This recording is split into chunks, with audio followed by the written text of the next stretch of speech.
আলহামদুলিল্লাহ ওয়াসসালাতু ওয়াসসালামু আলা রাসূলিল্লাহ ওয়া আলা আলিহি ওয়া আসহাবিহি ওয়া মান ওয়ালা। আমরা শাইখুল ইসলাম ইবনে তাইমিয়া রাহিমাহুল্লাহর আল উবুদিয়া নামক গ্রন্থটি থেকে আলোচনা শুরু করেছি। আজকে আলোচনার দ্বিতীয় পর্ব। যেহেতু বেশ অনেকদিন আগেই আমরা প্রথম পর্বের আলোচনা শেষ করেছিলাম, পেছন থেকে একটু আসি। এই বইয়ের শুরুতে বলা হয়েছে এভাবে: সুয়েলা শাইখুল ইসলাম ওয়া আলামুল আ'লাম নাসিরুস সুন্নাহ ওয়া কামিউল বিদআহ আহমদ ইবনে আব্দুল হালিম ইবনে তাইমিয়াহ রাহিমাহুল্লাহ আন কাউলিহি আযজা ওয়া জাল ইয়া আইয়ুহান নাসু উবুদু রাব্বাকুম। শাইখুল ইসলাম ইবনে তাইমিয়াহ রাহিমাহুল্লাহকে মহান আল্লাহ সুবহানাহু ওয়া তাআলার যে আয়াত সূরা আল বাকারার 21 নম্বর আয়াত, তার সম্পর্কে জিজ্ঞাসা করা হয়েছে যে এই আয়াতটার মধ্যে যে বিষয়গুলো আছে সেগুলো নিয়ে আপনি আমাদেরকে জানান। যেমন বলা হয়েছে ফামাল ইবাদাহ, ইবাদতটা কি? ওয়ামা ফুরুউহা, ইবাদতের শাখা প্রশাখাগুলো কি? ওয়াহাল মাজমুউদ্দিন দাখিলুন ফিহা আমলা, দ্বীনের সবটাই ইবাদতের মধ্যে অন্তর্ভুক্ত আছে কি নেই? ওয়ামা হাকিকাতুল উবুদিয়াহ, উবুদিয়াতের হাকিকতটা কি? ওয়াহাল হিয়া আলাল মাকামাতি ফিদ দুনিয়া ওয়াল আখিরাহ, এই উবুদিয়াহ আল্লাহর বান্দা হওয়ার বিষয়টা, এটাই কি দুনিয়া আখিরাতে সর্বোচ্চ মাকাম কিনা, সর্বোচ্চ পজিশন বান্দার জন্য কিনা?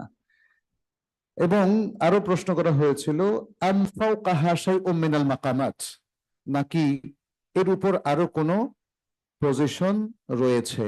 এতগুলো প্রশ্নের পরে ফাআজাবা রাহিমাহুল্লাহ, শাইখুল ইসলাম ইবনে তাইমিয়াহ রাহিমাহুল্লাহ তিনি উত্তর দিলেন এভাবে: আল ইবাদাতু ইসমুন জামিউন লিকুল্লি মা ইউহিব্বুহু আল্লাহু ওয়া ইয়ারদাহু মিনাল আকওয়ালি ওয়াল আমালি আয-যাহিরাতি ওয়াল বাতিনা। আচ্ছা, এখানে ইবাদতের যে বিখ্যাত সংজ্ঞাটা এসেছে, এটা শাইখুল ইসলাম ইবনে তাইমিয়াহ থেকে সর্বজন বিদিত চমৎকার একটা সংজ্ঞা তিনি ইবাদতের এটা এখানে উল্লেখ করলেন। এর অর্থ হচ্ছে ইবাদত হচ্ছে সেই সকল জিনিসের একটা পূর্ণাঙ্গ নাম, সেই সকল কাজের কিংবা অ্যাক্টিভিটিজের পূর্ণাঙ্গ নাম যেটি আল্লাহ সুবহানাহু ওয়া তাআলা ভালোবাসেন এবং যা পছন্দ করেন, চাই সেটা কাউল হোক অথবা আমল হোক, এবং সেটা প্রকাশ্য হোক অথবা প্রকাশ্য হোক। ক্লিয়ার কিনা? জি। তাহলে এটাকে আবার সংক্ষেপে আমরা এভাবে বলতে পারি যে প্রকাশ্য এবং অপ্রকাশ্য কথা এবং কাজ, এর সব কিছুর একটা পূর্ণাঙ্গ নাম হলো ইবাদত, যেটা আল্লাহ পছন্দ করেন এবং ভালোবাসেন।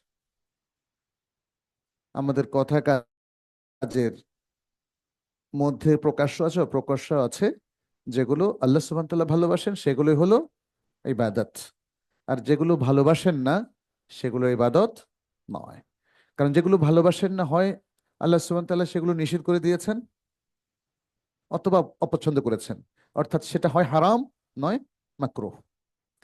তিনি এর সংজ্ঞার পাশাপাশি অনেকগুলো উদাহরণ নিয়ে এসেছেন।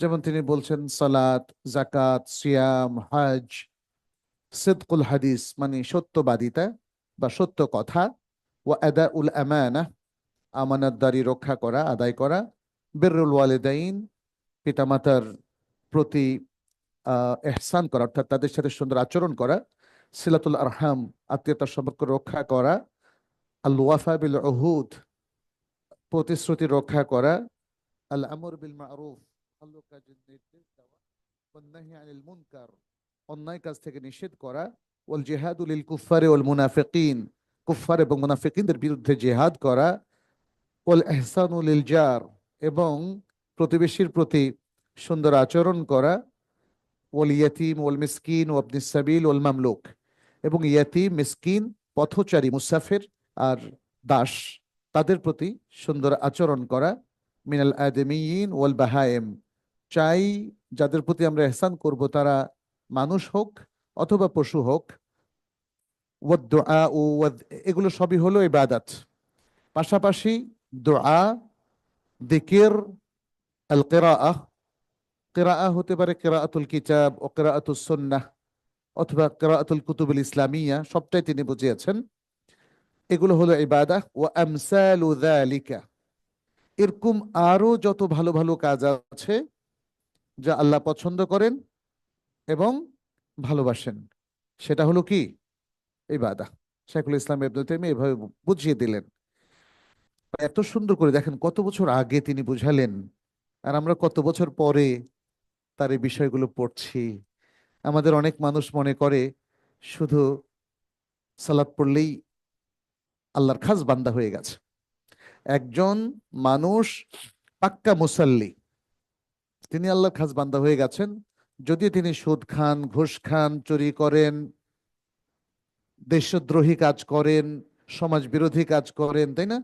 আজকাল মুসলমানদের মধ্যে অনেকের মধ্যে এই ক্যারেক্টারটা দেখা যায়। সালাত পড়েন কিন্তু বাকি অনেক খারাপ কাজে তিনি লিপ্ত হয়ে গেছেন।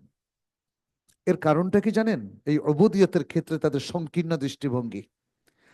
তারা মনে করেন যে এই বড় যে ইবাদতগুলো আছে এগুলো দু একটা করেই আমরা আল্লাহর বান্দা হয়ে গেছি, ভালো বান্দা হয়ে গেছি। ফলে আরো যে জীবনের প্রত্যেকটা ক্ষেত্রে ইবাদতের একটা স্কোপ আছে, সুযোগ আছে, সেটা তারা ভুলে গেছে। আমাদের পেশাগত জীবন, সামাজিক জীবন, আমাদের বাইরের জীবন, হ্যাঁ, যেটা যে বিনোদন জীবন, আমাদের অনেকেরই ধারণা এই জীবনে এত রেস্ট্রিকশনের কোনো প্রয়োজন নাই, বরং এগুলোতে আমরা ফ্রি, আমরা উন্মুক্ত, আমরা স্বাধীন। এখানে আল্লাহ এবং তার রাসূল সাল্লাল্লাহু আলাইহি ওয়াসাল্লামের পক্ষ থেকে কোনো নির্দেশনা নেই। এই জিনিসগুলোই আসলে তিনি এখানে বুঝিয়ে দিলেন। পাশাপাশি বললেন হুব্বুল্লাহি ওয়া রাসূলিহি ওয়া কাযালিকা হুব্বুল্লাহি ওয়া রাসূলিহি ওয়া খাশিয়াতুল্লাহি ওয়াল ইনাবাতু ইলাইহি ওয়া ইখলাসুদ-দীন লাহু ওয়াস সাবরু লিহুকমিহি ওয়াশ শুকরু লিনিআমিহি ওয়ার রিদা বিকাদাইহি ওয়াত তাওয়াক্কুলু আলাইহি ওয়ার রাজাউ লিরাহমাতিহি ওয়াল খাউফু মিন আযাবিহি ওয়া আমসালু যালিকা হিয়া মিনাল ইবাদাতি লিল্লাহ।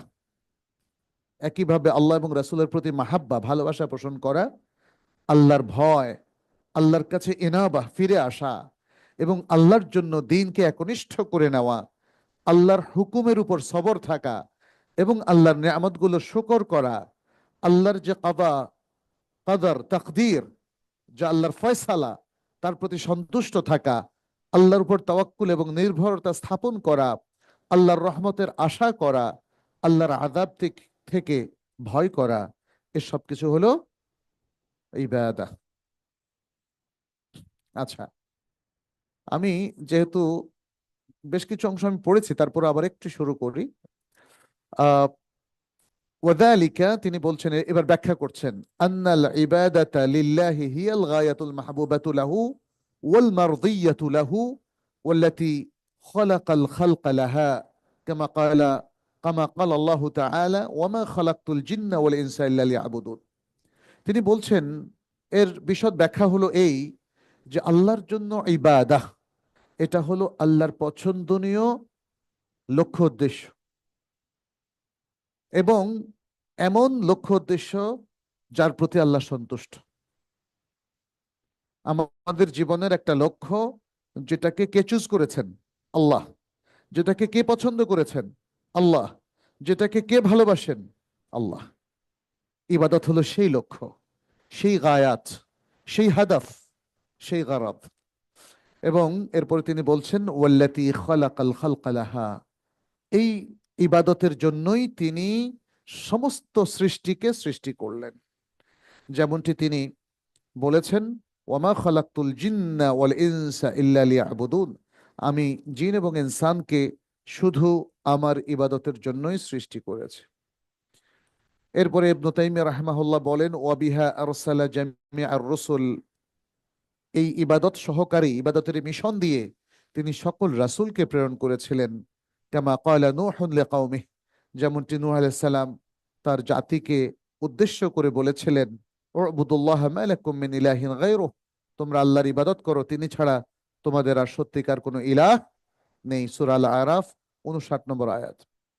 একইভাবে وكذلك قال هود وصالح وشعيب وغيرهم عليهم الصلاة والسلام لقومهم, অনুরূপভাবে হুদ আলাইহিস সালাম, সালেহ আলাইহিস সালাম, শুআইব আলাইহিস সালাম এবং অন্যান্য সকল নবী তারা তাদের স্বজাতিকে অনুরূপ নির্দেশনা দিয়েছেন।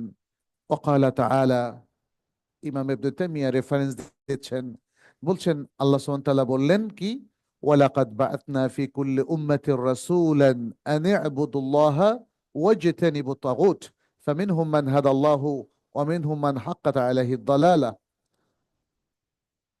আর আমরা প্রত্যেক জাতির মধ্যে একজন রাসূল প্রেরণ করেছিলাম এই নির্দেশ দিয়ে যে তোমরা আল্লাহর ইবাদত করবে এবং তাগুতকে পরিহার করবে। ফামিনহুম মান হাদাল্লাহ, তাদের মধ্য থেকে যেই জাতিকে তিনি যে জাতির মধ্যে আল্লাহ সুবহানাহু ওয়া তাআলা নবী পাঠালেন, রাসূল পাঠালেন, তাদের মধ্য থেকে এক দলকে আল্লাহ হেদায়েত দিয়েছেন। ওয়ামিনহুম মান হাক্কাত আলাইহিমুদ দালালাহ, এবং তাদের মধ্য থেকে এক দল আছে যাদের উপর দলালাত, ভ্রষ্টতা তাদের উপর চেপে বসেছিল। কে এই ভ্রষ্টতার দিকে তাদেরকে ঠেলে দিয়েছেন? আল্লাহ সুবহানাহু ওয়া তাআলা তাদের নিজেদের কার্যকারণে। সূরা নাহলের 36 নম্বর আয়াত। ওয়াকালা তাআলা, আল্লাহ সুবহানাহু ওয়া তাআলা আরো বলেন, ওয়ামা আরসালনা মিন ক্বাবলিকা মির রাসূলিন ইল্লা নূহি ইলাইহি আন্নাহু লা ইলাহা ইল্লা আনা ফা'বুদুন, আপনার পূর্বে যত রাসূলকে আমরা প্রেরণ করেছি তার কাছে এই ওহী পাঠিয়েছি যে আল্লাহ, আমি ছাড়া সত্যিকার আর কোনো ইলাহ নেই। আন্নাহু লা ইলাহা ইল্লা আনা, আমি ছাড়া, আল্লাহ তাআলা নিজে বলছেন আমি ছাড়া সত্যিকার আর কোনো ইলাহ নেই। ফা'বুদুন, অতএব তোমরা আমারই ইবাদত করো। সূরা আল আম্বিয়া 25 নম্বর আয়াত। ওয়াকালা তাআলা, আল্লাহ সুবহানাহু ওয়া তাআলা আরো বলেন, ইন্না হাযিহি উম্মাতুকুম উম্মাতান ওয়াহিদাহ ওয়া আনা রাব্বুকুম ফা'বুদুন, নিশ্চয় তোমাদের এই উম্মাত, একটাই জাতি, আর আমি তোমাদের রব, অতএব তোমরা আমার ইবাদত করো। সূরা আল আম্বিয়া 92 নম্বর আয়াত। কামা ক্বালা ফিল আয়াতিল উখরা ইয়া আইয়ুহার রুসুলু কুলু মিনাত তাইয়্যিবাতি ওয়া'মালু সালিহান ইন্নী বিমা তা'মালুনা আলীম ওয়া ইন্না হাযিহি উম্মাতুকুম উম্মাতান ওয়াহিদাহ ওয়া আনা রাব্বুকুম ফাত্তাকুন। সূরাতুল মুমিনুনের 51 আর 52 নম্বর আয়াত। তিনি বলছেন, হে রাসূলগণ, আপনারা পবিত্র খাবার ভক্ষণ করুন। পবিত্র খাবার, তাইয়্যিব হলো পবিত্র। আল্লাহ তাআলা খাবারের মধ্যে দুটো গুণকে আমাদের জন্য নির্ধারণ করে দিয়েছেন, একটা হলো তাইয়্যিব আর একটা হলো হালাল। হালালান তাইয়্যিবা, হালাল হতে হবে, আর একটা হলো তাইয়্যিব, পবিত্র, অর্গানিক, এর মধ্যে কোনো বিষ লাগানো, ভেজাল লাগানো, এটাকে নষ্ট করে দেওয়া, খাদ্যগুণকে নষ্ট করে দেওয়া, এমন খাদ্য খাওয়া যাবে না, বা বা খাদ্যকে এমনটা করা যাবে না। আমরা তো এমন খাদ্য খাওয়া যাবে না সেটা বলাটা কঠিন, কারণ আমাদের খাদ্যগুলো এখন নষ্ট হয়ে গেছে, নষ্ট খাদ্যই খেতে হচ্ছে। এটা মানুষ যেহেতু করে আমাদের কাছে তুলে দিচ্ছে, যে বলছে যে এটা ভালো খাবার, অতএব আমরা না জেনে খাচ্ছি। কিন্তু সমস্ত খাবারকে তাইয়্যিব রাখা এবং তাইয়্যিবটা ভক্ষণ করা, এটাই আল্লাহ সুবহানাহু ওয়া তাআলার নির্দেশনা। বলেছেন তোমরা পবিত্র খাবার খাও। এখানে পবিত্র মানে নাজাসাত মুক্ত, এটা বোঝানোর উদ্দেশ্য না। নাজাসাত মুক্ত তো হতেই হবে, কিন্তু তার পাশে খাদ্যের গুণ যাতে কোনো রাসায়নিক কারণে বা খারাপ কোনো ভেজাল মেশানোর কারণে নষ্ট না হয়, সেটাও খেয়াল রাখতে হবে। যেমন আমরা দেখি যে আমাদের অনেক খাদ্যের মধ্যে মানুষ যেগুলো তৈরি করছে তার মধ্যে বিষাক্ত রং মেশানো হয়। মিষ্টির মধ্যে যেমন ধরেন জিলাপির মধ্যে, এরকম ফলের মধ্যে বিষাক্ত রাসায়নিক মিশিয়ে এটাকে অনেক দিন সংরক্ষণ করার তারা ব্যবস্থা করে থাকে। এতে খাদ্য আর তাইয়্যিব থাকে না, খাদ্য আর তাইয়্যিব থাকে না। যাই হোক, তিনি বলছেন, হে রাসূলগণ, আপনারা পবিত্র খাবার খান, ওয়ামালু সলিহা, আর ভালো কাজ করেন। এখানে বোঝা গেল পবিত্র খাবারের সাথে ভালো কাজের একটা একটা সম্পর্ক আছে। পবিত্র খেতে হবে। সমাজকে সুন্দর যদি রাখতে চান, সমাজের সম্পর্ক এবং সকল মানুষকে পবিত্র জীবনের অধিকারী যদি করতে চান, তাহলে দুটো কাজ করতে হবে।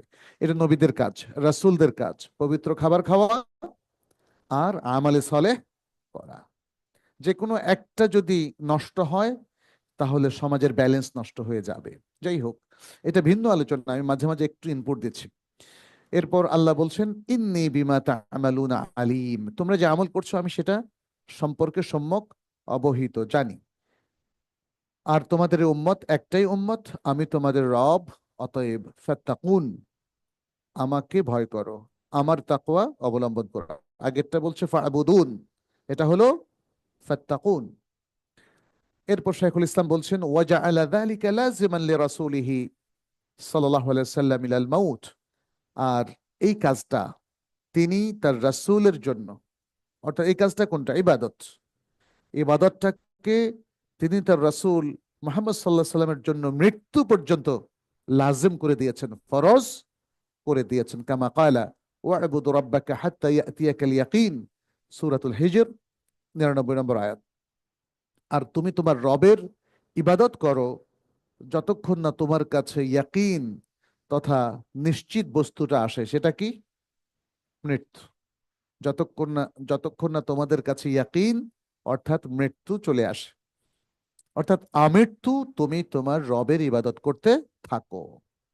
ওয়াবিযালিকা ওয়াসাফা মালাইকাতাহু ওয়া আম্বিয়াআহ, আর এই ইবাদতের বৈশিষ্ট্য দিয়েই তিনি তার সকল মালাইকা বা ফেরেশতা এবং সকল নবীদের গুণাগুণ বর্ণনা করেছেন। ফাকালা তাআলা, আল্লাহ তাআলা বলছেন, ওয়ালাহু মান ফিস সামাওয়াতি ওয়াল আরদি ওয়া মান ইনদাহু লা ইস্তাকবিরুনা আন ইবাদাতিহি ওয়া লা ইস্তাহসিরুন ইউসাব্বিহুনা আল-লাইলা ওয়ান নাহারা লা ইয়াফতুরুন। বলছেন তারই অধীন সেই সব কিছু যারা রয়েছে আসমানে এবং জমিনে, আর যারা তার কাছে আছে, আসমানে জমিনে যারা আছে তারা, এবং যারা স্বয়ং আল্লাহ সুবহানাহু ওয়া তাআলার কাছে আছে, অর্থাৎ ফেরেশতা বোঝানো হচ্ছে, লা ইস্তাকবিরুনা আন ইবাদাতিহি, তারা আল্লাহর ইবাদত থেকে ক্ষান্ত হয় না, আল্লাহর ইবাদত থেকে তারা অহংকার বশত বিরত হয় না, এটা অর্থ। কারণ মানুষ, আমি যেমন যদি আমার অধীনস্থ কাউকে বলি এ কাজটা করো, সে কখন এ কাজটাকে ইগনোর করবে? যখন সে বলবো ওনার কথা মানবো না। অর্থাৎ না মানার মতো সাহস তার সে রাখে। এটা হলো বিদ্রোহ। একটা নির্দেশ যদি সে তার ঊর্ধ্বতন ব্যক্তির, দায়িত্বশীলের না মানে, তার মানে হচ্ছে সে আসলে তার আনুগত্য থেকে বের হয়ে গেছে। এই জন্য আল্লাহ তাআলা ইস্তিকবার কথাটা বলেছেন, লা ইস্তাকবিরুনা আন ইবাদাতিহি, তারা তার ইবাদত থেকে অহংকার বশত বিরত হয় না, ওয়ালা ইস্তাহসিরুন, এবং ক্ষান্তও হয় না। ইবাদত তারা করতেই থাকে, করতেই থাকে। ইউসাব্বিহুনা আল-লাইলা ওয়ান নাহার, তারা রাত দিন আল্লাহর তাসবিহ পাঠ করে। লা ইয়াফতুরুন, তারা সেটা থেকে বিরত হয় না। সূরাতুল আম্বিয়া 19-20। وقال تعالى إن الذين عند ربك لا يستكبرون عن عبادته ويسبحونه وله يسجدون, নিশ্চয়ই যারা তোমার রবের কাছে রয়েছে তারা তার ইবাদত থেকে কখনো বিরত হয় না, এবং তারা তার তাসবিহ পাঠ করেন এবং তার উদ্দেশ্যে সাজদা করেন। وذم المستكبرين عنها بقوله, আর যারা অহংকার বশত আল্লাহর ইবাদত থেকে নিজেদেরকে মুক্ত করে নেয়, ইবাদত করে না। আপনি দেখবেন যে যারা সালাত পড়ে না, কেন পড়ে না বলেন তো? সে হয়তো বলবে যে না, আমার অলসতা লাগে, কিন্তু আসলে এর মধ্যেও একটা বিদ্রোহের ভাব থাকে, একটা থোড়াই কেয়ার করার বিষয় থাকে। আল্লাহর কথা মানবেন না কেন? তাই না? আল্লাহর এটা তো মানুষ দেয়নি যে সালাত পড়তে হবে। সুতরাং এটাই হলো ইস্তেকবার। যখনই কর্তৃপক্ষের নির্দেশ অমান্য করা হয়, এটাই হলো ইস্তেকবার। এই জন্য আল্লাহ সুবহানাহু ওয়া তাআলা শয়তানকে কি বলেছিলেন? তাকে যখন নির্দেশ দিলেন সেজদা করার জন্য, এরপরে আল্লাহ তাআলা নিজেই মন্তব্য করলেন, আবা ওয়াস্তাকবারা ওয়া কানা মিনাল কাফিরিন। সে অস্বীকার করলো এবং সে অহংকার করলো এবং সে কাফিরদের অন্তর্ভুক্ত হয়ে গেল। ক্লিয়ার এটা? তো এখানে আল্লাহ তাআলা বলছেন যারা তার কাছে আছে ফেরেশতাদের সম্পর্কে, তারা তার ইবাদত থেকে কখনোই অহংকার বশত বিরত হয় না, অহংকার ছাড়াও বিরত হয় না। এখানে এই কথা বলার কারণটা আমি একটু আগেই বলেছি, অর্থাৎ মানুষ যখন বিরত হয় সেটাই তার অহংকার। ওয়ায়ুসাব্বিহুনাহু ওয়া লাহু ইয়াসজুদুন। এরপরে ওয়াযাম্মাল মুস্তাকবিরিন, যারা অহংকারী এবং অহংকার বশত যারা ইবাদত থেকে বিরত থাকে, আল্লাহ সুবহানাহু ওয়া তাআলা তাদের নিন্দা জ্ঞাপন করেছেন। ওয়াযাম্মাল মুস্তাকবিরিনা আনহা বিকাউলিহি ওয়া ক্বালা রাব্বুকুম উদউনি আস্তাজিব লাকুম ইন্নাল্লাযীনা ইস্তাকবিরুনা আন ইবাদাতি সায়াদখুলুনা জাহান্নামা দাখিরিন। আর তোমার রব বা তোমাদের রব বলেন, আমাকে আহ্বান করো, আমাকে ডাকো, আমি তোমাদের ডাকে সাড়া দেব। নিশ্চয়ই যারা আমার ইবাদত থেকে যারা বিরত থাকে, অচিরেই তারা জাহান্নামে অপদস্থ হয়ে প্রবেশ করবে। সূরাত গাফির। ওয়ানাআতা সাফওয়াতা খালকিহি বিল উবুদিয়্যাতি লাহু। ইবনে তাইমিয়া রাহিমাহুল্লাহ বলেন, আর আল্লাহ সুবহানাহু ওয়া তাআলা তার সৃষ্টির মধ্যে যারা সর্বোত্তম সৃষ্টি, তাদেরকেও তিনি বান্দা হিসাবে উল্লেখ করেন, তাদেরকেও তিনি তার বান্দা হিসাবে উল্লেখ করেন। ফাকালা তাআলা, তিনি বলেন, আইনা ইয়াশরাবু বিহা ইবাদুল্লাহি ইউফাজ্জিরুনাহা তাফজীরা। সূরাতুল ইনসানের মধ্যে 6 নম্বর আয়াত। এটা এমন একটা ঝর্ণা ধারা যেটা থেকে পান করবে আল্লাহর বান্দারা। আল্লাহর সব বান্দারা, যারা আল্লাহদ্রোহী, যারা পাপ কাজ করে না, তাহলে আল্লাহর বিশেষ বান্দারা, আল্লাহর বিশেষ বান্দারা যেখান থেকে পান করবে। ইউফাজ্জিরুনাহা তাফজীরা, এই প্রশ্রবণটা ধরেন এই লাইনে আছে, এরপরে সে যেদিকে ইচ্ছা প্রবাহিত করতে পারবে। অনেকটা আর্কিটেক্টের মতো, সে যখন তুলি নিয়ে বসে তখন যেদিকে ইচ্ছা সেরকম করে আঁকতে পারে, কিন্তু বাস্তব তো আর সেরকম নাও হতে পারে। তো এখানে আল্লাহ তাআলা সে বাস্তবতা দিবেন। ইউফাজ্জিরুনাহা তাফজীরা। সূরাতুল ফুরকানের 63 নম্বর আয়াতে আল্লাহ সুবহানাহু ওয়া তাআলা বলেন, ওয়াকালা ওয়া ইবাদুর রাহমানিল্লাযীনা ইয়ামশুনা আলাল আরদি হাওনা ওয়া ইযা খাতাবাহুমুল জাহিলুনা ক্বালু সালামা। আল্লাহর রহমানের বান্দারা, দয়ালু রহমানের বান্দারা যারা জমিনে আহ চলাফেরা করে নরম ভাবে, কোমল ভাবে, বিনয়ের সাথে। ওয়া ইযা খাতাবাহুমুল জাহিলুনা ক্বালু সালামা, যখন জাহেল মূর্খ লোকেরা তাদেরকে সম্বোধন করে তখন তারা বলে সালাম, অর্থাৎ তাদের সাথে তারা কথাবার্তায় যুক্ত হয় না, লিপ্ত হয় না। তাহলে এখানে ওয়া ইবাদুর রহমান বলেছেন, ওয়া ইবাদুর রহমান মানে ইবাদুল্লাহ। ওয়ালাম্মা ক্বালা শাইতান, যখন শয়তান বলল, রব্বি বিমা আগওয়াইতানি লাউযায়্যিনান্না লাহুম ফিল আরদি ওয়া লাউগওয়িয়ান্নাহুম আজমাইন ইল্লা ইবাদাকা মিনহুমুল মুখলাসিন। দেখেন, এটা হলো সূরাতুল হিজরের 39 এবং 40 নম্বর আয়াত। এখানে শয়তান আল্লাহর সাথে কথোপকথন করছে। সেখানে কি বলছে? হে আমার রব, রব্বি, সে আল্লাহকে নিজের রব হিসাবে সম্বোধন করছে। বিমা গাওয়াইতানি, যেহেতু আপনি আমাকে ভ্রষ্ট হওয়ার সুযোগ করে দিয়েছেন, আপনি আমাকে ভ্রষ্ট করে দিয়েছেন, অতএব আমি বান্দাদের জন্য সুশোভিত করে দেব জমিনের মধ্যে, ওয়ালা উগওয়িয়ান্নাহুম আজমাইন, এবং তাদের সবাইকে আমিও বিভ্রান্ত করব। অবশ্যই ইল্লা ইবাদাকা মিনহুমুল মুখলাসিন, তবে আপনার মুখলেস বান্দাদের কথা আলাদা, তাদেরকে আসলে আমি কিছু করতে পারবো না। এটাই শয়তান বলেছে। তাইলে আল্লাহর মুখলেস বান্দা, দেখেন ইবাদাকা শব্দটা ইউজ করেছে, ইল্লা ইবাদাকা মিনহুমুল মুখলাসিন। আল্লাহ সুবহানাহু ওয়া তাআলা আরো বলেন সূরাতুল হিজরের মধ্যে, ক্বাল আল্লাহু তাআলা ইন্না ইবাদি লাইসা লাকা আলাইহিম সুলতানুন ইল্লা মান ইত্তাবাআকা মিনাল গাওয়িন। শয়তানকে তিনি উল্লেখ করে বলছেন, আমার বান্দারা, তাদের উপর তোমার কোনো ক্ষমতা থাকবে না, ইল্লা মান ইত্তাবাআকা মিনাল গাওয়িন, তবে বিভ্রান্ত বিচ্যুত কিছু মানুষ যারা তোমাকে অনুসরণ করবে তাদের কথা আলাদা। তারা তোমার অনুসরণ করবে, তাদেরকে তুমি কুপকাত করতে পারবে, কিন্তু আমার মুখলেস বান্দাদেরকে তুমি কিছুই করতে পারবে না। ওয়াকালা ফি ওয়াসফিল মালাইকাতি বিযালিক, আল্লাহ তাআলা ফেরেশতাদের ব্যাপারেও তিনি বিশেষ বিশেষণ প্রয়োগ করেছেন এবং ইবাদতের বিষয়টা তাদের সাথে সংযুক্ত করে তিনি বলেন, ওয়াকালু ইত্তাখাযার রহমানু ওয়ালাদা, মুশরিকরা বলতো যে আর রহমান, দয়াময় আল্লাহ সন্তান গ্রহণ করেছেন। সুবহানাহ, আল্লাহ বলছেন তিনি এ থেকে পবিত্র ও মহান। বাল ইবাদু মুকরামুন, বরং তারা হলো সম্মানিত বান্দা। কাদের ব্যাপারে বলা হচ্ছে? ফেরেশতাদের ব্যাপারে। মক্কার কুফফার এবং মুশরিক যারা ছিল, তারা ফেরেশতাদেরকে কি বলতো? আল্লাহর সন্তান, আল্লাহর কন্যা বলতো, ছেলেও বলতো না। মানে আল্লাহকে নিয়ে এতটাই ঠাট্টা মশকরা তারা করত যে কি বলতো? আল্লাহর কন্যা। আল্লাহ বলছেন বাল ইবাদু মুকরামুন, বরং তারা হলো আল্লাহর সম্মানিত বান্দা।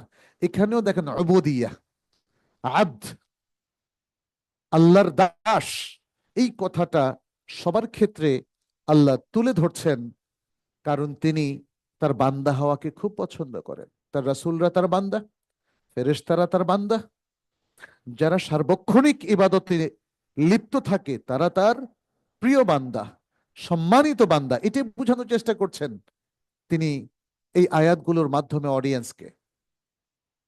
তাহলে আমরা কি বুঝতে পারছি যে আমাদের আল্লাহর বান্দা হওয়াটা দ্য গ্রেটেস্ট পজিশন? দুনিয়া আখেরাতের সবচেয়ে বড় পজিশন আমাদের জন্য হচ্ছে আল্লাহর দাসত্ব, আল্লাহর বান্দা হওয়া। ওয়াকালা তাআলা ওয়াকালু ইত্তাখাযার রহমানু ওয়ালাদা লাকাদ জিতুম শাইআন ইদ্দা, অনেক বড় একটা আয়াত সূরা মারিয়ামের মধ্যেও তিনি একই কথা বলেছেন। ওয়াকালা তাআলা আনিল মাসীহ আল্লাযী উদ্দুইয়াত ফীহি আল ইলাহিয়াতু ওয়ান নবুওয়াহ, আল মাসীহ আলাইহিস সালাম, তিনি কে? এই বলো তো, মাসীহ আলাইহিস সালামের নাম কি? আল মাসীহ আলাইহিস সালাম একজন নবী ছিলেন। জি, ঈসা আলাইহিস সালাম। মাশাআল্লাহ মাশাআল্লাহ, গুড। তাহলে ঈসা আলাইহিস সালাম, যার ব্যাপারে দাবি করা হয়েছে যে তিনি ইলাহ, তার অনুসারীদের মধ্যে একদল বিভ্রান্ত লোক এটা বলেছিল। তার ব্যাপারে আল্লাহ সুবহানাহু ওয়া তাআলা বলেন, ইন হুয়া ইল্লা আবদুন আনআমনা আলাইহি, তিনি, মানে ইন হুয়া, তিনি আর কিছু নন, ইল্লা আবদুন, শুধু বান্দা, তিনি বান্দা ছাড়া আর কিছু নন। আনআমনা আলাইহি, আমরা তার উপর ইনআম করেছি, নিয়ামত দিয়েছি। ওয়াজআলনাহু মাসালাল লিবানি ইসরাঈল, আর বনি ইসরাইলের জন্য তাকে একটা উদাহরণ করে দিয়েছে, দৃষ্টান্ত করে দিয়েছি, এক্সাম্পল করে দিয়েছে। সূরা যুখরুফের 59 নম্বর আয়াত। ওয়ালিহাযা ক্বালা নবী সাল্লাল্লাহু আলাইহি সাল্লাম ফিল হাদীসিস সহিহ, এইজন্য নবী সাল্লাল্লাহু আলাইহি সাল্লাম সহিহ হাদিসের মধ্যে বলেন, লা তুতরুনি কামা আতরাতিল আন-নাসারা, লা তুতরুনি কামা আতরাতিন নাসারা ঈসা ইবনে মারইয়াম, তোমরা আমার অধিক প্রশংসা করো না যেভাবে নাসারারা ঈসা ইবনে মারইয়ামের অধিক প্রশংসা করেছিল। ফাইন্নামা আনা আবদুন, দেখেন উনি বলছেন কি, ফাইন্নামা আনা আবদুন, আমি আল্লাহর এক বান্দা, আমি আল্লাহর এক দাস, আমি আল্লাহর এক বান্দা। বান্দা এটা কিন্তু বাংলা শব্দ না, এটা উর্দু শব্দ। বান্দা আর বাংলা বলি কি? দাস। যাই হোক, অনেক সময় আমাদের কাছে মনে হয় দাস বললে যেন আরো একটু নিচে, আর বান্দা বললে মনে হয় যেন না, এটা একটা মানে সম্মানজনক একটা শব্দ। আসলে দাস আর বান্দা একই অর্থ। যখন মেয়েদের ক্ষেত্রে বলা হয় বান্দি, তখন আবার শব্দটা নিচের দিকে নেমে যায় না, আল্লাহর এক বান্দি। হ্যাঁ, যাই হোক, এখানে আহ, আহ, নবী সাল্লাল্লাহু আলাইহি ওয়াসাল্লাম বলছেন, ইন্নামা আনা আবদুন। নবী সাল্লাল্লাহু আলাইহি ওয়াসাল্লাম পৃথিবীর সর্বশ্রেষ্ঠ মানুষ এবং সকল নবীদের সর্দার, সৈয়দ ওয়ালাদ আদম, তিনি বলছেন ফাইন্নামা আনা আবদুন ফাকুলু আব্দুল্লাহি ওয়া রাসূলুহু, অতএব তোমরা আমাকে কি বলবা? আব্দুল্লাহ ও রাসূলুল্লাহ। তাহলে রাসূল সাল্লাল্লাহু আলাইহি সাল্লামের এক নম্বর বিশেষণটা কি? আব্দুল্লাহ, আল্লাহর বান্দা, এরপরে তিনি রাসূল।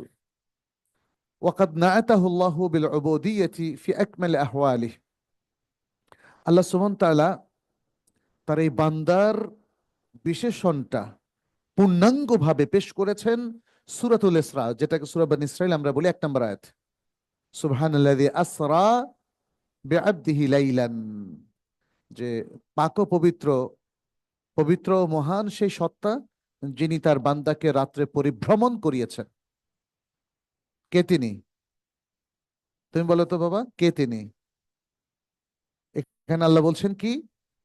পবিত্র মহান সেই সত্তা আল্লাহ যিনি তার বান্দাকে রাত্রে পরিভ্রমণ করিয়েছেন।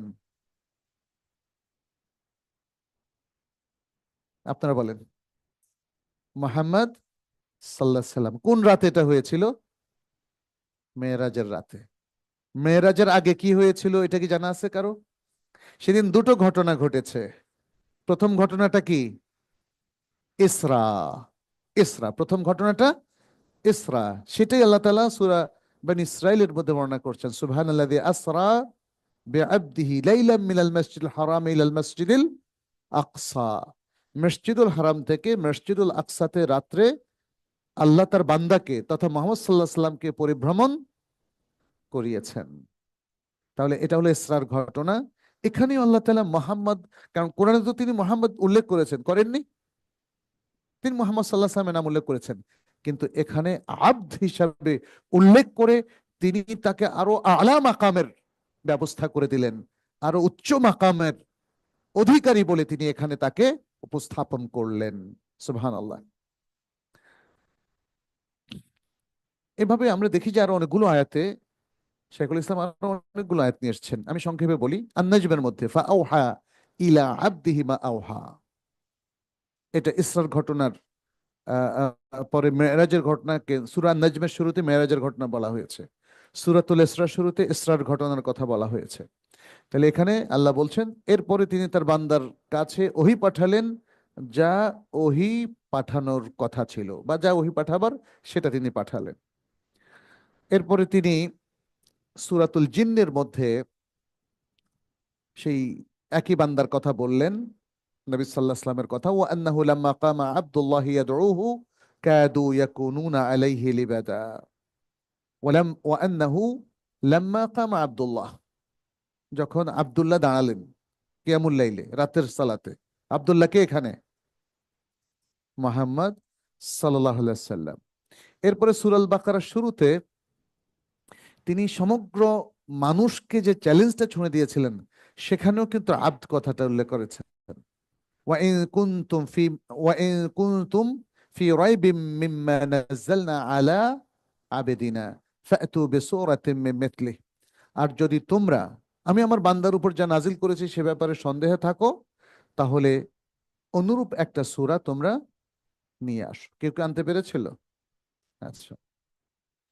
শাইখুল ইসলাম ইবনে তাইমিয়া রাহিমাহুল্লাহ এতগুলো আয়াত উল্লেখ করার পরে বললেন, ফাদ্দীনু কুল্লুহু দাখিলুন ফিল ইবাদাহ, দিন পুরোটাই ইবাদতের মধ্যে অন্তর্ভুক্ত। তাহলে ইবাদতের বাহিরে কোনো দিন নাই। সুতরাং এর থেকে আমরা কনক্লুড করতে পারি ইবাদতের বাইরে আমাদের কোনো জীবন নাই। শাইখুল ইসলাম সুবহানাল্লাহ এত সুন্দর একটা ইবাদতের সংজ্ঞা দিলেন, যাতে আমাদের প্রত্যেকটা কার্যকলাপ ইবাদতের মধ্যে ঢুকে যায়। আমাদের প্রত্যেকটা কার্যকলাপকে ইবাদতের এই সংজ্ঞার অধীনে নিয়ে আসা যায়। আপনি এখন অফিস করছেন, তাই না? একটা পেশাগত দায়িত্ব পালন করছেন। এটা যদি এমন ভাবে পালন করেন যাতে আল্লাহ সন্তুষ্ট থাকেন, তাহলে এটা ইবাদা। বিয়ে শাদী করা ইবাদা নাকি মুবাহ কাজ? ইবাদা। ইবাদা। কেন বিয়ে করেছেন? কারণ বিয়ে ছাড়া লিভ টুগেদারটা হারাম। বিয়ে করেছেন আল্লাহর নির্দেশ মানার জন্য এবং একটা পবিত্র কনজুগাল লাইফ মেনটেন করার জন্য, একটা সুন্দর পরিবার গঠন করার জন্য। এটা বিশাল বড় ইবাদা। এমনকি স্বামী স্ত্রীর মেলামেশাকেও আল্লাহ রাসূল সাল্লাল্লাহু আলাইহি সাল্লাম ইবাদা বলেছেন, সাদাকা বলেছেন। সাদাকা মানে হচ্ছে এখানে বোঝাতে চাচ্ছেন এই কাজের মাধ্যমে সওয়াব হয়। আর যে কাজের মাধ্যমে সওয়াব হয় সেটা ইবাদা। এটা কমন ফর্মুলা। যেই কাজে সওয়াব হয় সেটা ইবাদা, যেই কাজে সওয়াব হয় না অথচ মানুষ সওয়াবের জন্য করে সেই কাজটা কি বলেন তো? বেদা। আহসান্ত, আহসান্ত। যেই কাজে সওয়াব হয় না তারপরেও মানুষ সওয়াবের জন্য করে সেটা বেদা। কেন বেদা? কারণ আসলে সওয়াব যে হয় এটা দলিল থাকলে তো সওয়াবই হতো, যেহেতু তার দলিল নাই ফলে সেটাতে সওয়াব হয় না। এই জন্য আমরা দেখি যে মাজার ভিত্তিক যে অর্স, এর পক্ষে কোনো দলিল নাই, মিলাদের পক্ষে কোনো দলিল নাই, মাজারে পয়সা দেওয়ার পক্ষে কোনো দলিল নাই। তারপরে বিশেষ উপলক্ষে মানুষ যে বানিয়ে বানিয়ে সালাত পড়ে তার তার পক্ষে কোনো দলিল নাই। অতএব যে সালাতটা দেখেন একই রকম সালাত, 5 ওয়াক্ত সালাত হিসাবে পড়েন, ফরজ আদায় হয়ে যাবে। নফল হিসাবে পড়েন তাহলে আপনাকে একটু ভেবে দেখতে হবে এই নফলটা এই সময়গুলোতে আদায় করার ব্যাপারে অনুমতি আছে কিনা। আর যদি খাস করেন, কোন সালাতকে আপনি খাস করেন, তাহলে দেখতে হবে এই খাস করার পক্ষে দলিল আছে কিনা, তাহলে জায়েজ হবে। যেমন সালাত উদ্দোহা, সালাত আদ-দুহা, সালাত আত-তাহাজ্জুদ, রাকাতাই আত-তাওয়াফ, সালাত দুখুলুল মসজিদ, সালাত তাহিয়াতুল ওয়াদু, দলিল আছে কি নেই?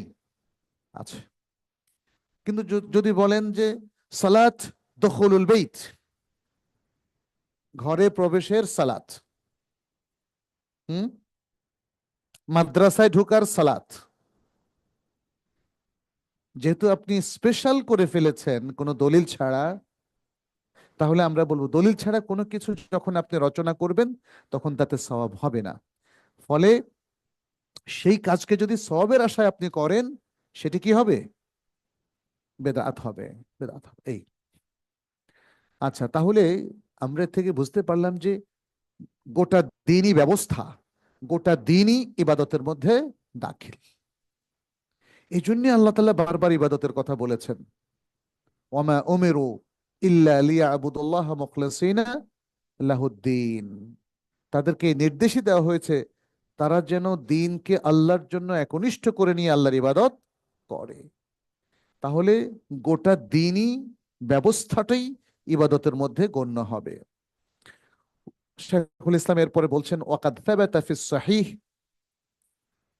সহিহ মুসলিম, أن جبريل لما جاء إلى النبي صلى الله عليه وسلم في سورة أعرابي وسأله عن الإسلام قال أن تشهد أن لا إله إلا الله وأن محمد رسول الله وتقيم الصلاة وتؤتي الزكاة وتصوم رمضان وتحج البيت إن استطعت إليه سبيلا।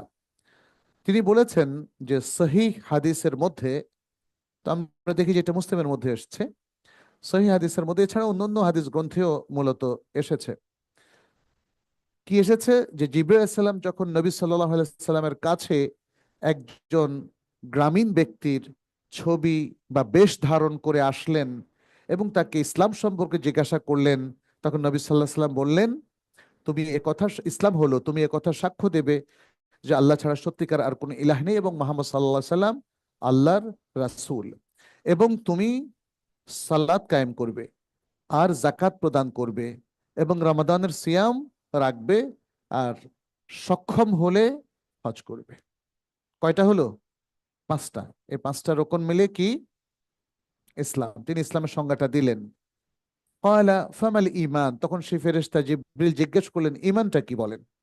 ক্বালা আন তু'মিনা বিল্লাহি ওয়া মালাইকাতিহি ওয়া কুতুবিহি ওয়া রুসুলিহি ওয়াল বা'থি বা'দাল মাউতি ওয়া তু'মিনা বিল কদরি খাইরিহি ওয়া শাররিহি। তুমি আল্লাহর প্রতি ঈমান রাখবে, ফেরেশতাদের প্রতি ঈমান, আল্লাহর গ্রন্থগুলোর প্রতি, রাসূলদের প্রতি, আর মৃত্যুর পরে পুনরুত্থানের প্রতি, আর তাকদিরের ভালো মন্দের প্রতি। কয়টা হলো? 6টা। তাহলে ইসলামের রোকন কয়টা? 5টা। ইমানের রোকন কয়টা? 6টা। এর খলত মলত লাগানো যাবে না কিন্তু। তুমি বলো তো ইসলামের রোকন কয়টা? 5টা। তুমি বলো তো ইমানের রোকন কয়টা? 6টা। 6টা। ঠিক আছে, মাশাআল্লাহ। আচ্ছা, এরপরে ক্বালা ফামাল ইহসান, ইহসান কি? নবী সাল্লাল্লাহু আলাইহি সাল্লামকে জিবরিল আলাইহিস সালাম জিজ্ঞেস করলেন, ক্বালা, তখন তিনি বললেন, আনতা আবুদাল্লাহা কাআন্নাকা তারাহু ফাইন লাম তাকুন তারাহু ফাইন্নাহু ইয়ারাক। তুমি এমন ভাবে ইবাদত করবে যেন তুমি তাকে দেখছো, আর যদি তুমি তাকে না দেখে থাকো তাহলে তিনি তোমাকে দেখছেন। তুম্মা ক্বালা ফি আখিরিল হাদিস, এরপরে হাদিসের শেষে নবী সাল্লাল্লাহু আলাইহি সাল্লাম কি উল্লেখ করলেন? বললেন, হাদা জিবরিলু জাআকুম ইউআল্লিমুকুম দীনাকুম। ইনি হলেন জিবরিল, তিনি তোমাদের কাছে এসেছেন তোমাদেরকে তোমাদের দিন শেখাতে। তাহলে দেখেন, আমাদের ইসলাম, ইমান আর ইহসান মিলে পুরো দিন। এই দিনটা তিনি শেখাতে এসেছেন। ফাজআলা, শাইখুল ইসলাম বলছেন, ফাজআলা হাদা কুল্লাহু মিনাদ দ্বীন। নবী সাল্লাল্লাহু আলাইহি সাল্লাম এই সব কিছুকে দিনের অন্তর্ভুক্ত করে দিয়েছেন। জিবরিল আলাইহিস সালাম এসে আমাদেরকে কি শিখালেন? দিন শিখালেন। কে বললেন এ কথা? রাসূলুল্লাহ সাল্লাল্লাহু আলাইহি ওয়াসাল্লাম। হাদা জিবরিলু জাআকুম ইউআল্লিমুকুম দীনাকুম। ইনি জিবরিল, তোমাদের কাছে এসেছেন তোমাদেরকে দিন শেখাতে। তাহলে এই যে ঘটনা হাদিসে জিবরিলের মধ্যে তিনি যা কিছু শিখিয়েছেন সবটাই দিনের অন্তর্ভুক্ত, সেটি বোঝা যায়। শেখুল ইসলাম ইবনে তাইমিয়া সে কথাই বলছেন। এরপর তিনি বলছেন, ওয়াদ্দীনু ইয়াতাদাম্মানু মা'নাল খুদু'i ওয়াদ-দুল ইউকালু দিনতুহু ফাদানা আই দাল্লালতুহু ফাদাল্লা। এখন আসেন দিন, দিনের অর্থটা কি? বলছেন দিন এর অর্থ হলো আল খুদু, বিনয়, আয-যুল, নিজেকে খুব হীন এবং ছোট করে প্রদর্শন করা, অহংকারী এবং বড় করে নয়, ছোট এবং হীন করে নিজেকে প্রদর্শন করা, এটাকে যুল বলা হয়। আর আল খুদু হচ্ছে বিনয়ী হওয়া। যেমন বলা হয় দিন তুহু ফাদানা, এর অর্থ হলো দাল্লাল তুহু, আমি তাকে নরম করেছি তারপর নরম হয়ে গেছে। যেমন একটা জিনিস আটা, দিন তুহু ফাদানা, আমি তাকে পানি দিয়ে গলিয়ে নরম করেছি, তারপর কি হলো? গরম হলো না নরম হলো? নরম হলো। ওয়ায়ুকালু ইয়াদিনুল্লাহ ওয়াদিনু লিল্লাহি, দুরকম বলা হয়। ইয়াদিনুল্লাহ, ইয়াদিনু লিল্লাহি, এটা শাইখুল ইসলাম বলছেন। এই আলোচনাগুলো সবই তার করা। এর অর্থ হলো ইয়াদিনুল্লাহ মানে ইয়াবুদুল্লাহ, সে আল্লাহর ইবাদত করে, আল্লাহর জন্য বিনয়ী হয়, মানে আল্লাহর ইবাদত করে। ইয়াবুদুল্লাহ ওয়া ইউতিউহু ওয়া ইয়াদিনু লিল্লাহি আই ইয়াখদাউ লিল্লাহ, সে আল্লাহর জন্য বিনীত হয়। ফাদিনুল্লাহ, শাইখুল ইসলাম বলছেন ফাদিনুল, আল্লাহর দিনটা কি তাহলে? ইবাদাতুহু ওয়া তাআতুহু ওয়াল খুদুউ লাহ। তাহলে এই যে গোটা দিন, গোটা ইসলামের কথা আমরা বলছি, সেটা মূলত আল্লাহর ইবাদত, আল্লাহর আনুগত্য এবং আল্লাহর জন্য বিনয়ী হওয়া, নরম হওয়া, কোমল হওয়া। দেখেন সুবহানাল্লাহ, শাইখুল ইসলাম কিভাবে উম্মাকে বোঝাচ্ছেন, এবং এই বুঝটাই সঠিক। আজকে আমরা দিনকে খণ্ডিত রূপে বুঝছি বলেই আমাদের জীবনের মধ্যে দিন বিরোধী অনেক কিছু পাওয়া যায়। বাতিলের সাথে অনেক কিছুতে অনেক ব্যক্তিরা কম্প্রোমাইজ করে, কারণ তার দিনটা বড়ই সংকীর্ণ, তার ইসলামটা বড়ই ছোট, সংকীর্ণ, এবং তার ইসলাম তাকে বিনয়ী করে না, তাকে অহংকারী করে। ফলে একজন দিনদার মানুষের জীবনে যে বৈশিষ্ট্য, যে সৌন্দর্য, যে অলংকরণ থাকার কথা ছিল, আমরা অনেক দিনদারের ক্ষেত্রে তার কিন্তু বিপরীত পাই। আমাদের কাছে দিনদার মানে হচ্ছে শুধু নামাজ পড়া আর রোজা আসলে রোজার মাসে সিয়াম রাখা, সিয়ামের মাসে সিয়াম রাখা, বাস শেষ। আর কখনো শখ করে একটু হজ করা, পাক্কা দিনদার হয়ে গেল। এটা তো মানে মৌলিক কিছু কাজের মধ্যে অবশ্যই সালাত আছে, সিয়াম আছে, হজ আছে, কিন্তু এই গোটা ব্যবস্থার মধ্যে আমাদের যে ক্যারেক্টার, যে বৈশিষ্ট্য, যে আচরণ গড়ে ওঠার কথা, সেটাই তিনি এখানে বললেন। তাহলে যারা দিনদার, তারা সার্বক্ষণিক ইবাদতে থাকতে হবে, তারা আল্লাহ তাআতের মধ্যে থাকতে হবে, এবং আল্লাহর জন্য তাদেরকে বিনয়ী হতে হবে। এই শাইখুল ইসলাম এরপর বলছেন, ওয়ালা ইবাদাতু আসলুন মা'নাহা আয-যুল্লু আয়দান। ইবাদত এমন একটা মূল শব্দ যার অর্থ নিজেকে দিনহীন ভাবে প্রকাশ করাও হয়ে থাকে। ইউকালু তরিকুন মুআব্বাদুন, যেমন বলা হয় তরিকুন মুআব্বাদুন, যখন রাস্তাটা নরম হয়, শক্ত না হয়। ইযা কানা মুযাল্লালান কাদ ওয়াতিআতহুল আকদাম, অনেকগুলো পা এই রাস্তা দিয়ে যাওয়ার কারণে রাস্তাটা এখন আর শক্ত নেই, এটা নরম হয়ে গেছে। লাকিন্নাল ইবাদাতা আল মা'মুরা বিহা তাতাদাম্মানু মা'না আয-যুল্লি ওয়া মা'না আল-হুব। এখানে শেখুল ইসলাম আরেকটা দিক তুলে ধরেছেন, বলেছেন কিন্তু ইবাদত, যে ইবাদতের নির্দেশ আমাদের সবাইকে দেওয়া হয়েছে, আল মা'মুর বিহা, মানে যে ইবাদত দ্বারা আমরা নির্দেশিত, সেই ইবাদতের মধ্যে দুটো অর্থ, একটা হলো আয-যুল আর একটা হলো আল হুব। আয-যুল, আল হুব। যুল মানে নিজেকে খুব নরম কোমল বিনয়ী হিসেবে পেশ করা, আর আল হুব মানে হচ্ছে আল্লাহর প্রতি প্রচন্ড ভালোবাসা। মানুষ অনেক সময় নিজেকে বিনয়ী করেই উপস্থাপন করে, কিন্তু তার মধ্যে ভালোবাসাটা কাজ করে না, মাহাব্বাটা কাজ করে না। দ্বীনি মাহাব্বাটা, এটা তারবিয়ার মাধ্যমে আসে। দ্বীনি মাহাব্বাটা অটোমেটিক আসে না, হঠাৎ করে আসে না, এটা তারবিয়ার মাধ্যমে আসে। কারণ মাহাব্বা মানে যে অনেক সময় যে পাগলামি আমরা দেখি, ওটা কিন্তু মাহাব্বা না, তাই না? জাস্ট জুলুস, তাই না? যে সমস্ত বেদাত, তারা বলে যে আশেক এলাহি, এভাবে মানে দ্বীনের বিভিন্ন কাজকর্মে তারা নিজেদেরকে আল্লাহর প্রতি মাহাব্বা পোষণকারী রূপে প্রকাশ করে, অথচ কাজগুলো কোনোটাই শরিয়ত নির্ভর নয়, দলিল নির্ভর নয়। তাহলে মাহাব্বাটা কি করে হলো, তাই না? প্রকৃত মাহাব্বাটা হচ্ছে যে অথরিটিকে আপনি ভালোবাসছেন, সে অথরিটির নির্দেশনা কি সেটাকে আগে হৃদয়ঙ্গম করা, এবং তার নির্দেশটাকে মেনে আনুগত্যের মধ্যে নিজেকে সীমাবদ্ধ করা। এটা তো আমরা জাগতিক মহাব্বতের ক্ষেত্রেও দেখি। সন্তান যখন বাবাকে প্রচন্ড ভালোবাসে, সে কিন্তু বাবার জন্য অনেক গিফট নিয়ে আসে, বাবার কিছু সেবা দেয়, বাবার কথা বারবার মনে করে, বাবা আসলে বাবার সাথে সময় দেয়, গল্প করে, তাই না? বাবা যদি সন্তানকে প্রচন্ড ভালোবাসেন, তিনিও একই রকম করেন।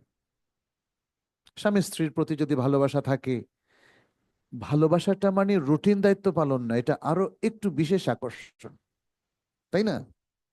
কারণ এই ভালোবাসার মাধ্যমে আপনি সার্বক্ষণিকভাবে তার নৈকট্যটা চান, চান না? নৈকট্য চাই আমরা। আমরা যারা বিদেশে কখনো ছিলাম বা থাকতাম, ভাবতাম কবে দেশে যাব, দেশ টানতো। মা, বাবা অনেক মাস পরে দেখার পরে সবার চোখে কান্না চলে আসতো। এটা হলো ভালোবাসা, এটা হলো ভালোবাসা। নিকটে যাওয়ার জন্য আমাদেরকে অবিরাম ভাবে আকর্ষণ করে, এটা হলো ভালোবাসা। আর আমরা এই জন্য আল্লাহর নৈকট্যের কথা বলি না, আর তাকাররুব ইলাল্লাহ, আর তাকাররুব ইলাল্লাহ, আল্লাহর নৈকট্য। আল্লাহর নিকটবর্তী হতে ভালো লাগে আমাদের। আল্লাহর নিকটবর্তী হতে ভালো লাগলে আল্লাহর কাজ করতে ভালো লাগে। যে কাজটা আমার বদস্বভাব অথবা শয়তান আমার কাছে ভালো করে দিয়েছে, আমি সেটা তরক করছি আল্লাহর মহাব্বতের প্রেরণায়। অতএব এখানে হব্বুল্লাহ খুব গুরুত্বপূর্ণ একটা বিষয়। তাহলে এই ইবাদত এর মধ্যে যদি আপনি রুটিন ইবাদত করেন, দেখবেন তাড়াতাড়ি করে সালাত পড়ে, আরে দ্রুত পড়ে ফেলি, ভালো লাগতেছে না।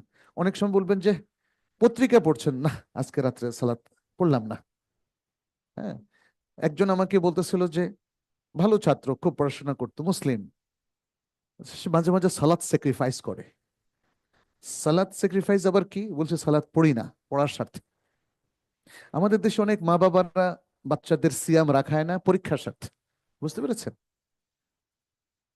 সুবহানাল্লাহ, যদি জানতেন যে সালাত আর সিয়ামের মর্যাদা কত বেশি আল্লাহর কাছে, তাহলে এই সমস্ত পরীক্ষা আপনি বাদ দিতেন। তো পরীক্ষা লাগবে না, আমি সালাত সিয়াম পড়বো। এখন এগুলো করলে মানুষ বলবে যে কি, বলে যে তার বুদ্ধির অভাব আছে। সুবহানাল্লাহ। যে তারবিয়াতটা আমাদের পাওয়ার কথা ছিল আর আমাদের দেয়ার কথা ছিল, সেটা কিন্তু ল্যাকিং। ফলে সেই ভালোবাসাটা তৈরি হচ্ছে না। আল্লাহর প্রতি ভালোবাসা না থাকার কারণে আল্লাহর বান্দাদের প্রতিও কিন্তু ভালোবাসাটা মিস হয়ে যাচ্ছে। এখন মানুষ মনে করে বুদ্ধিমান সেই যে অন্যকে ঠকাতে পারে, যে মানি লন্ডারিং করে টাকা বিদেশে নিয়ে যেতে পারে 2000 কোটি 5000 কোটি, তাই না? তারা আজকে নিজেদেরকে বুদ্ধিমান বলে। যদি আলটিমেটলি আমরা কি দেখছি, এগুলো সবই এগুলো সবই আসলে দুনিয়া এবং আখিরাতে লাঞ্ছনা, গঞ্জনা আর অপমান হওয়ার উপকরণ, আর কিচ্ছু না। এবং আলটিমেট সাকসেস বা সাফল্য মোমেনদের জন্য। এই জন্যই মোমেনরা খুব সাদাসিধে জীবনযাপন করেও তাদের দুঃখ হয় না। কারণ হারানোর তো কিছু নাই। যত বড় ধনী হন না কেন, সবার কার কাছে যেতে হবে? আল্লাহর কাছে আমাদের সবাইকে যেতে হবে। যাই হোক, এখানে শেখুল ইসলাম বলছেন, লাকিন্নাল ইবাদাতাল মা'মুরা বিহা তাতাদাম্মানু মা'না আদ-দুল্লি ওয়া মা'না আল-হুব। তবে যে ইবাদতের নির্দেশ দেওয়া হয়েছে, সে ইবাদতের দুটো অর্থ। একটা হলো আয-যুল ওয়াল খুদু, নিজেকে কোমল করা, বিনয়ী করা, হীন করা। আর দ্বিতীয় অর্থটা হচ্ছে ভালোবাসা পোষণ করা আল্লাহর প্রতি। ফাহিয়া তাতাদাম্মানু গায়াত আদ-দুল্লি লিল্লাহি তাআলা বিগায়াতিল মাহাব্বাতি লাহু। এখন এই দুটো আল্লাহর জন্য পোষণ করব কি করে, সেটা তিনি বলে দিলেন। তাহলে ইবাদত করার মাধ্যমে আমি এ দুটো পোষণ করতে পারবো। কি রকম? যে আল্লাহর প্রতি সর্বোচ্চ ভালোবাসা পোষণ করে নিজেকে তার কাছে বিনয়ী হিসাবে উপস্থাপন করা। তাহলে আপনি এত সুন্দর করে সালাত পড়বেন, আপনার সালাত দেখে যে কেউ বলবে এই বিনয়ী বান্দা, আব্দুন খাদিউন লিল্লাহ। আর যখন আপনার ইবাদতটা এত সুন্দর হবে, তখন এই ইবাদতটা আল্লাহর কাছে কবুল হবে। এবং আসলে এই ইবাদতটা সুন্দর হওয়ার জন্য একটা শর্ত হচ্ছে মাহাব্বা থাকা। আল্লাহর প্রতি যদি প্রচন্ড মাহাব্বা না থাকে, তাহলে কিন্তু আপনার সালাদটা প্রচন্ড রকম ভালো হবে না। একটু মাহাব্বা থাকলে একটু ভালো হবে, মাঝে মাঝে মাহাব্বা থাকলে মাঝে মাঝে ভালো হবে। আপনি যত ভালোবাসার সাথে একটা জিনিস তৈরি করেন, দেখবেন তত সুন্দর সেটা হবে। রান্না করার ক্ষেত্রে মেয়েদের দেখবেন, সে যদি প্রচন্ড আগ্রহ নিয়ে, আকর্ষণ নিয়ে রান্না করে, সে খাবারটা অবশ্যই খুব ভালো হবে। আর সে যদি তাড়াহুড়ো করে রুটিন রান্না করে, তাহলে দেখবেন যে সেই খাবার ভালো হয় না। আর যদি সে অমনোযোগী হয়ে রান্না করে, তাহলে দেখবেন যে কোনোদিন হলুদ কম হয়ে গেছে বা বেশি হয়ে গেছে, কোনোদিন লবণ কম হয়ে গেছে বা বেশি হয়ে গেছে। প্রবলেম। আসলে আমাদের সালাদটা একটু খেয়াল করে দেখেন, এরকম এরকম আপনি অমনোযোগিতার সাথে সালাদ পড়লে সেই সালাতের কোনো পজিশন নাই আসলে।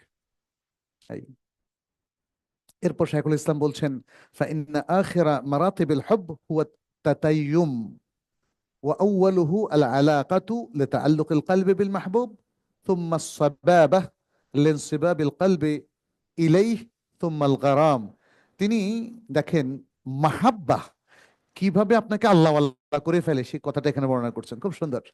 তিনি বলছেন মাহাব্বাতের শেষ স্তরটা হচ্ছে আত্মাতায়ুম। আত্মাতায়ুম, তাতাইয়ুমটা কি বলছেন? এটা শুরু হয় আলাকা দিয়ে, সম্পর্ক স্থাপন দিয়ে। কারণ যাকে আপনি ভালোবাসেন তার সাথে আপনার হৃদয়ের সম্পর্ক তৈরি হয়ে যায়। সুম্মা সবাবা, এরপরে তার প্রতি অন্তরকে ঢেলে দেওয়া। আর সবাবা মানে আই ইনসিবাবুল কলবি ইলাই, কলবকে তার দিকে ঢেলে দেওয়া।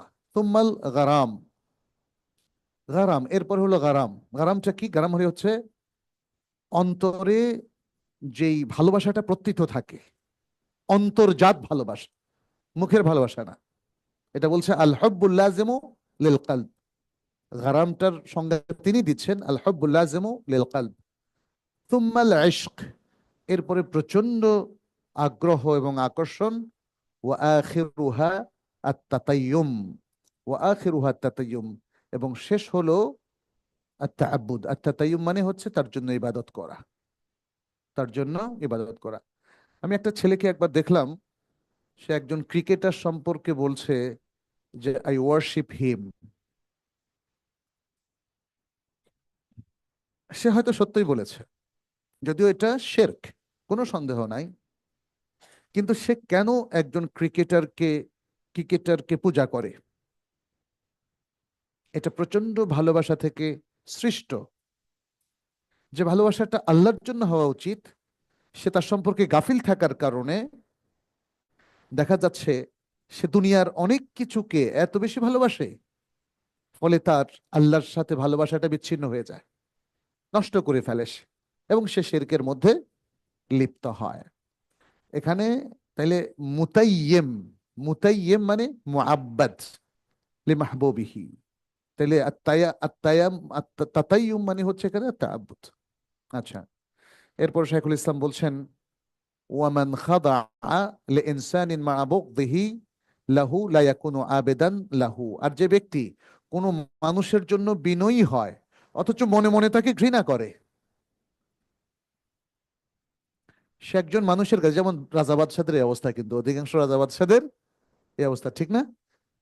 যে কারণ তারা তো প্রতাপশালী, তারা তো জনগণের দিকে ওইভাবে তাকায় না। অনেক জনগণ তাদের প্রতি খুব বিরাগ ভাজন থাকে, থাকে কিনা, খুব রাগ থাকে, কিন্তু যেটা প্রকাশ করতে পারে না তাদের প্রতাপের কারণে। ফলে সামনাসামনি গেলে কিন্তু সে খুব নরম। এটাই শাইখুল ইসলাম বলছেন, এটাকে আবেদ বলা যাবে না। আপনি একজন ব্যক্তির সামনে, সত্তার সামনে দাঁড়ালেন, মনে মনে তাকে ঘৃণা করেন, আর বাহ্যিকভাবে কি অনুগত আপনি তার, তাই না, কত সুন্দর তোষামোদ প্রকাশ করছেন, তাহলে আপনি আবেদ হতে পারবেন না। এই জন্য আল্লাহর প্রতি ভালোবাসা না থাকলে আল্লাহর ইবাদতটা সঠিকভাবে কি হয় নাকি হয় না? হয় না। এটা একটু মাথায় রাখতে হবে। এই ডিসকাশনটা কিন্তু খুবই ইম্পর্টেন্ট। আল্লাহর প্রতি মাহাব্বা যিনি পোষণ করতে পারছেন না, তার ইবাদতটা সঠিকভাবে হয় না। সেটাই তিনি এখানে বললেন, ওয়ালাউ আহাব্বা শাইআন ওয়ালাম ইয়াখদা লাহু লাম ইয়াকুন লাহু আবেদা।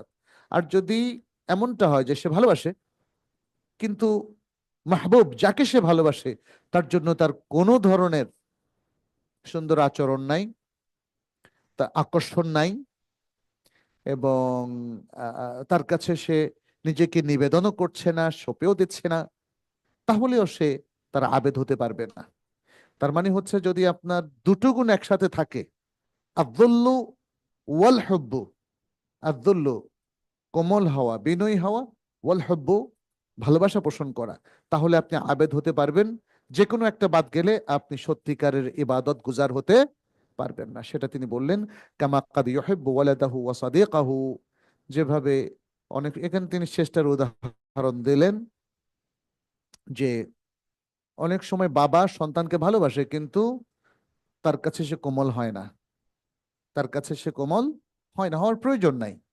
এটা জাস্ট একটা উদাহরণ দিল বুঝার জন্য, যে কোমল না হয়েও ভালোবাসাটা কি থাকতে পারে? উত্তর হচ্ছে থাকতে পারে। ওয়ালিহাদা লা ইয়াকফি আহাদুহুমা ফি ইবাদাতিল্লাহি তাআলা। আর এই জন্যই যে কোনো একটা যথেষ্ট নয়, আল্লাহর ইবাদতের ক্ষেত্রে যে কোনো একটা যথেষ্ট নয়। তাহলে কি যথেষ্ট? দুটো থাকতে হবে, দুটো থাকলে যথেষ্ট। বা অন্য কথা আমরা বলবো, দুটো থাকতেই হবে, আদ-দুল্লু ওয়াল হুব্বু। বাল ইয়াজিবু আন ইয়াকুনা আল্লাহু আহাব্বা ইলাল আবদি মিন কুল্লি শাই। পৃথিবীর সকল বস্তু থেকে, জগতের সকল বস্তু থেকে আল্লাহ আমাদের কাছে সবচেয়ে প্রিয়তম হতে হবে। ওয়া আন ইয়াকুনা আল্লাহু আ'যামা ইনদাহু মিন কুল্লি শাই। এবং সব কিছুর চাইতে আল্লাহ আমাদের কাছে সবচেয়ে বড়, সবচেয়ে গ্রেট সত্তা আল্লাহ আমাদের কাছে, সেটি আমাদেরকে পোষণ করতে হবে। এই পোষণ করার আগ পর্যন্ত আপনাকে তারবিয়া দিতে হবে। আজকে কিন্তু সে তারবিয়া নাই। আজকের শিক্ষা, আজকের পরিবেশ আল্লাহ সম্পর্কে এই অনুভূতি তৈরি করার জন্য মোটেই যথেষ্ট নয়, বরং এই অনুভূতি না হওয়ার মতো শিক্ষাই এখন এই তরুণ প্রজন্ম পাচ্ছে। বাল্লা ইয়াস্তাহিকুল মাহাব্বাতা ওয়াদ-দুল্লাতা তাম্মা ইল্লাল্লাহ। বরং আল্লাহ ছাড়া আর কোনো ব্যক্তি বা কোনো জিনিস বা কোনো বস্তু পরিপূর্ণ মাহাব্বা এবং পরিপূর্ণ বিনয় পাওয়ার অধিকার রাখে না। শাইখুল ইসলামের পর বলছেন, ওয়াকুল্লু মা উহিব্বা লিগাইরিল্লাহি ফামাহাব্বাতুহু ফাসিদা। আর গায়রুল্লাহর জন্য যত ভালোবাসা, এই মাহাব্বাটা কিন্তু, এই মাহাব্বাটা মাহাব্বা ফাসেদা। তিনি বলছেন এটা মাহাব্বাকে সঠিক জায়গায় রাখা হয় নাই। মাহাব্বা, নিজের স্ত্রী ছাড়া যদি কোনো পুরুষ অন্য কোনো নারীর প্রতি আসক্ত হয়, সে ভালো হোক আর মন্দই হোক, এই মাহাব্বাটা হলো মাহাব্বা ফাসেদা। কোন নারী যদি অন্য কোনো পুরুষের প্রতি আসক্ত হয়, এই মাহাব্বাটা মাহাব্বা ফাসেদা। তরুণদের মধ্যে আজকে অনেক রকম মাহাব্বা দেখতে পাচ্ছি, যেগুলো মানে যে মাহাব্বাগুলো আল্লাহর জন্য না এবং আল্লাহর নির্দেশিত পথে না, সেগুলো মাহাব্বা ফাসেদা। ওয়ামা উদ্দিমা বেগাইরে আমরিল্লাহি কানা তাযীমুহু বাতিলা। এখানে গায়রুল্লাহর জন্য মাহাব্বা, এটার অনেক উদাহরণ আছে। যেমন আল্লাহ ছাড়া অন্য কাউকে দেবদেবী হিসাবে যারা মেনে নিচ্ছেন, অথবা আল্লাহ ছাড়া অন্য কোনো ইলাহ ঠিক করে নিচ্ছেন, অথবা পৃথিবীর কোনো মানুষকে আল্লাহর মর্যাদা দিচ্ছেন এবং তাদের প্রতি প্রচন্ড ভালোবাসা পোষণ করছেন। এটা আছে, তো আছে না? পীর মুরিদের মধ্যে আপনারা এই সিলসিলাটা পাবেন অনেক বেশি। তাহলে এসব কিছুই মাহাব্বা ফাসেদা। আর তিনি বলছেন আরো যে আল্লাহর নির্দেশ ছাড়া, আল্লাহর নির্দেশ ছাড়া যাকেই আপনি অনেক বড় বলে নির্ধারণ করেন, তাহলে বা যাকে আপনি অনেক বেশি সম্মান করেন, তাহলে আপনার এই সম্মান ইসলামের দৃষ্টিতে বাতিল বলে গণ্য হবে। অতএব আপনি যদি পৃথিবীর এমন কোনো ব্যক্তিকে বা এমন কোনো কিছুকে সম্মান করেন যেটার সাথে ইসলাম যায় না, যেটা ইসলাম বিরোধী, তাহলে আপনার সেই সম্মান ইসলামের দৃষ্টিতে বাতিল সম্মান হিসাবে গণ্য হবে। সেটি তিনি এখানে বলছেন। সূরা তওবার 24 নম্বর আয়াত। এটা বলে আমরা আজকে আলোচনা শেষ করব। খুবই সুন্দর একটা আয়াত। তিনি বলছেন, قل إن كان آباؤكم وأبناؤكم وإخوانكم وأزواجكم وعشيرتكم وأموال اقترفتموها وتجارة تخشون كسادها ومساكن ترضونها أحب إليكم من الله ورسوله وجهاد في سبيله فتربصوا حتى يأتي الله بأمره।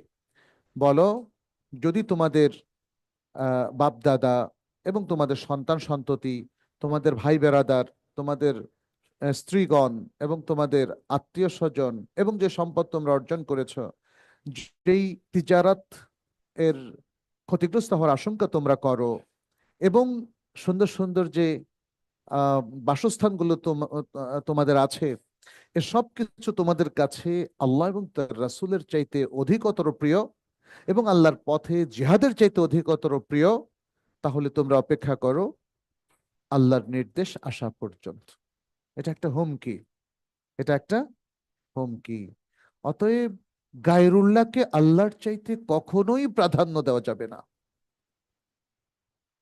বাসের মধ্যে দেখি মাঝে মাঝে লেখা, সুন্দর কথা, কাজকে বলো সলাত আছে, কিন্তু সলাতকে কখনো বলো না যে কাজ আছে। এর কারণটা কি? কারণ আপনি কাজকে যদি সালাতের চাইতে বেশি প্রায়োরিটি দেন, ইভেন আপনার চাকরিকে, যদি যত লুক্রেটিভ চাকরি হোক না কেন, আপনার চাকরিকে যদি আপনি সালাতের চাইতে বেশি প্রাধান্য দেন, তাহলে গায়রুল্লাহকে আল্লাহর চাইতে বেশি প্রাধান্য দিলেন। কোন নারী, যেমন ধরেন যে ভায়োলেশন গুলো আছে, সে যদি সেটাকে বেশি প্রাধান্য দেয়, কে কি বলবে, পর্দা করলে কে কি বলবে ইত্যাদি, তাহলে সে গায়রুল্লাহকে প্রাধান্য দিল। এভাবে দ্বীনের যে নির্দেশনা আছে, যদি আমরা দুনিয়ার কোনো কারণে সেগুলোকে তরক করি, তার মানে আমরা গায়রুল্লাহকে আল্লাহর উপর প্রাধান্য দিলাম। আল্লাহ তাআলা বলছেন তাহলে অপেক্ষা করতে হবে, শাস্তি এসে যেতে পারে। এবং সেই শাস্তি কিন্তু এসেছে। সেই শাস্তি আমরা দেখি সব যুগে যুগে এসেছে। ফেরাউনের উপর এসেছে, আবু জাহেলের উপর এসেছে, হামান, কারুন, নমরুদ, এরকম আরো অনেকের উপর এসেছে, বর্তমান যুগেও আসছে।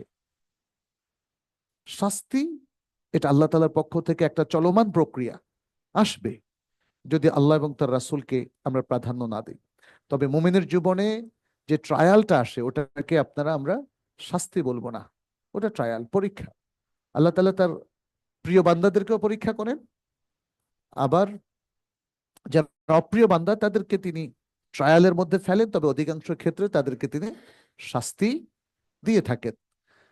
যেমনটি রাসূল সাল্লাল্লাহু আলাইহি ওয়াসাল্লাম বলেছেন, আশাদ্দুন নাসি বালাআন আল আম্বিয়াউ ওয়ার রাসূল, পৃথিবীতে সবচেয়ে বেশি বালা মুসিবত এবং ট্রায়ালের মুখোমুখি হয়েছেন কে?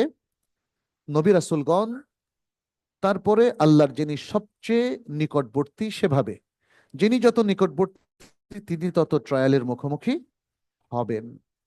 তো আমরা আজকে এতটুকুই শেষ করব, সংক্ষেপে এতটুকু বলবো যে আসুন, এই সংক্ষিপ্ত আলোচনা থেকে আমরা বুঝলাম যে আল্লাহর বান্দা হওয়াটা মুমিনের সর্বাধিক গুরুত্বপূর্ণ আকাঙ্ক্ষা হওয়া উচিত, তার স্বপ্ন হওয়া উচিত, যে স্বপ্ন বাস্তবায়নের জন্য সে সারাটা জীবন কাজ করে যাবে এবং এর মধ্য দিয়ে সে আল্লাহর নৈকট্য অর্জন করবে। এই স্বপ্ন বাস্তবায়নের জন্য সে জীবনের প্রত্যেকটা ক্ষেত্রে আল্লাহর ইবাদত করবে, তাহলে তার এই স্বপ্নটা বাস্তবায়ন হবে। আমাদেরকে এখন দেখতে হবে আমার সব কাজ ইবাদত হয়েছে কি না। চুরি কি ইবাদত হবে? ভণ্ডামি, মিথ্যা কথা বলা, চাতুরতা, কৌশল, কাউকে ঠকানো, প্রতারণা, অন্যায়, জুলুম, এগুলো তো কখনো ইবাদত হবে না, তাই না? অতএব কোনো ব্যক্তি যদি এগুলোর মধ্যে সম্পৃক্ত থাকেন, তাহলে একটু নিজেকে আত্মসমালোচনার মুখোমুখি করবেন যে আমি আসলে এখনো ঠিক মতো ইবাদত করছি না। আমাদের অনেকেই মনে করে যে বিশেষ উপলক্ষে কিছু নামাজ পড়লে, শুক্রবারের সালাত পড়লেই তাহলে সে আল্লাহর প্রিয় বান্দা হয়ে যায়। আপনার সেই ভুল এবং বিচ্যুত ধারণা থেকে আমাদেরকে উঠে আসতে হবে। আল্লাহ আমাদের সবাইকে তৌফিক দান করুন, আমিন। হাদা সাল্লাল্লাহু সাল্লাম আলা নবিয়ানা মুহাম্মদ ওয়া আলা আলিহি ওয়া আসহাবিহি আজমাইন। তাহলে আমরা এতটুকু শেষ করলাম আজকে। আলহামদুলিল্লাহ, জাযাকুমুল্লাহ খাইর।